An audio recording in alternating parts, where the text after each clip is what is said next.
Welcome to my channel, The Light Within. Chapter 5. Quantum Physics Walked In and Broke Everything. Before we start, a quick note.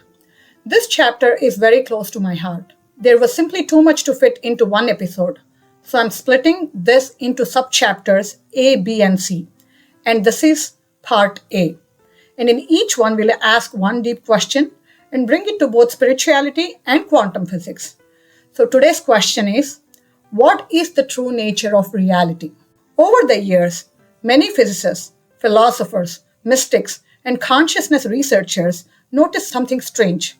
Quantum physics and certain spiritual traditions often seem to describe reality in surprisingly similar ways.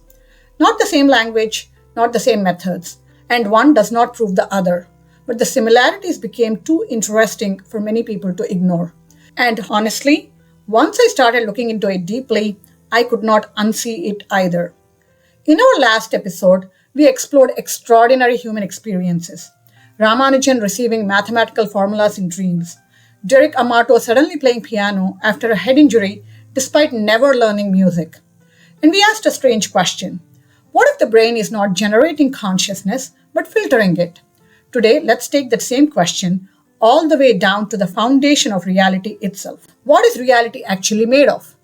Not what can I see, not what can I touch, but underneath everything, what truly exists. Advaita Vedanta gives a direct answer. Brahma Satyam. Brahman alone is absolute reality. Vedanta describes Brahman as Sarvantaryami, that which exists in all things, not just inside temples, not somewhere far away in the sky, in you, in me, in the table, in the space between us. It is described as Nirakara, without fixed form, Nirguna, without fixed qualities. Not because it is empty, but because it exists before becoming any particular thing. Pure consciousness, undivided, everywhere present. And the rishis who describe this did not arrive there through laboratories or equations. They arrived there through meditation, silence, and deep inward inquiry. And they said, this underlying reality alone is absolute. Everything else is temporary appearance. That is the second part, Jagat Mithya. This exact concept of all-encompassing, formless ground of potential echoes across global mysticism as well.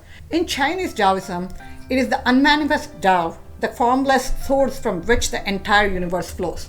In Christian mysticism, it is described as the infinite, unknowable ground of being. Across different eras and cultures, the realization is identical. Beneath the appearance of solid, separate things lies a single, undivided ocean of pure potential. Now let's see what science says. For centuries, classical physics had a very clear picture of reality. The universe seemed to consist of three fundamental things. Matter, like the physical things occupying space like solids, liquids, gases. Energy, like heat, light, motion, electricity. And forces, like gravity, magnetism, for example. So matter, energy, forces. Simple, right? The universe looked like one giant machine, predictable, logical, solid. And honestly, for everyday life, this picture still works beautifully. If I accidentally drop my phone, gravity still remembers its job immediately, unfortunately. But then scientists asked a dangerous question. What is matter actually made of? So they zoomed in. Atoms, then smaller, and this is where reality became very strange. Hold up your hand for a second. It feels solid, right? Completely real.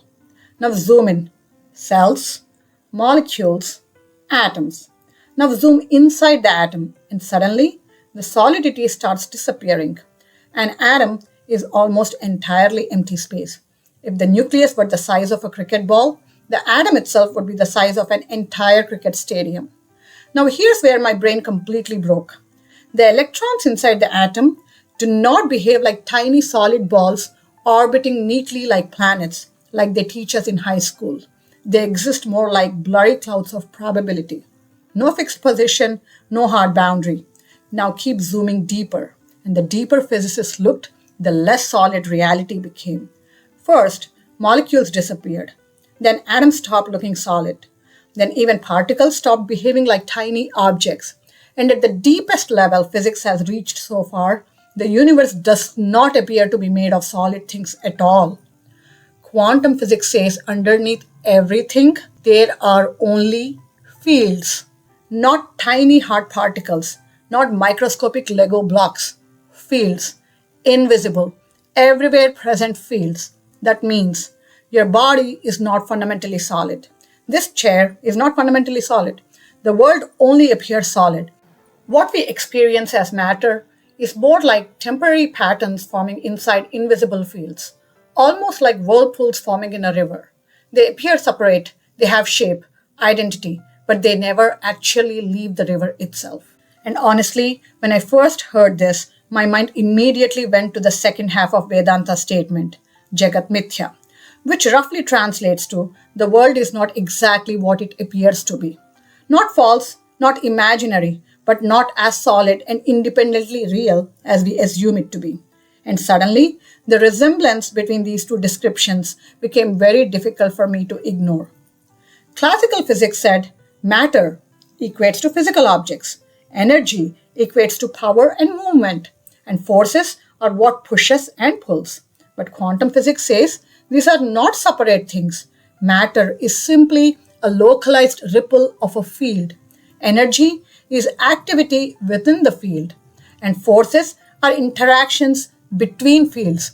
So, underneath everything, the only thing fundamentally present is fields. This is one of the deepest shifts in human understanding ever discovered. But you might be asking me, okay, but what is a field? Fair question.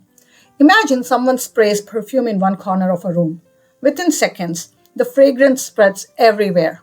You cannot see it, you cannot hold it, but it fills the space around you. That is closer to how modern physics sees reality.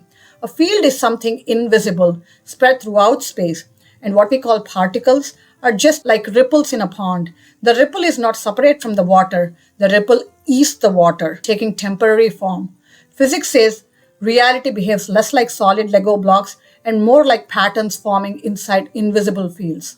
You are fields. The chair, the phone, everything. And honestly, once this clicked in my brain, I could never look at reality the same way again. Now, things become even stranger. Before a quantum field interacts with anything, it does not settle into one fixed state. Multiple possibilities coexist simultaneously. This is called superposition. Now, I know it sounds confusing, so let's make it less scary. Imagine you receive an invitation to an event. Parts of you wants to go, parts of you wants to stay home, and parts of you says, maybe I'll decide tomorrow. Until you send that final text, multiple possibilities remain open. Now let's use another example. Tossing a coin. When you flip the coin in the air, is it heads or tails? It's both heads and tails while it's spinning in the air. Only when it lands do you see if it's heads or tails. So while it's still spinning in the air, it's in a state of superposition.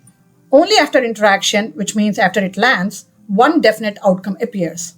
And this is how quantum particles also behave. And this leads directly into the next question. If reality underneath contains all these possibilities, then what exactly causes us to perceive the world the way it does? That question changes everything.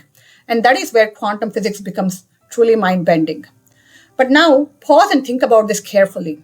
Vedanta described the ground of reality as everywhere present, formless, holding possibilities before manifestation. Quantum physics describes fields in a surprisingly similar way. Everywhere present, not fixed, multiple possibilities existing before interaction. Again, these are analogies, not proofs. Science and spirituality are different disciplines using different methods, but the convergence is fascinating. Two completely different journeys, one through meditation, one through experiments, and both arriving at a reality far stranger than everyday experience suggests. But now we hit the obvious question. If reality underneath is just fields, why does the world feel so solid? Why can't my hand pass through this table? Why do infinite possibilities collapse into one definite experience? That question is exactly where the next subchapter, 5b, begins. And trust me, that's where things become even stranger. So before I let you go, here is a community question. What did you think of today's topic? If this is the first time you're introduced to these concepts, do you feel the aha moment? How does it all land for you? I genuinely want to know. See you in the comments.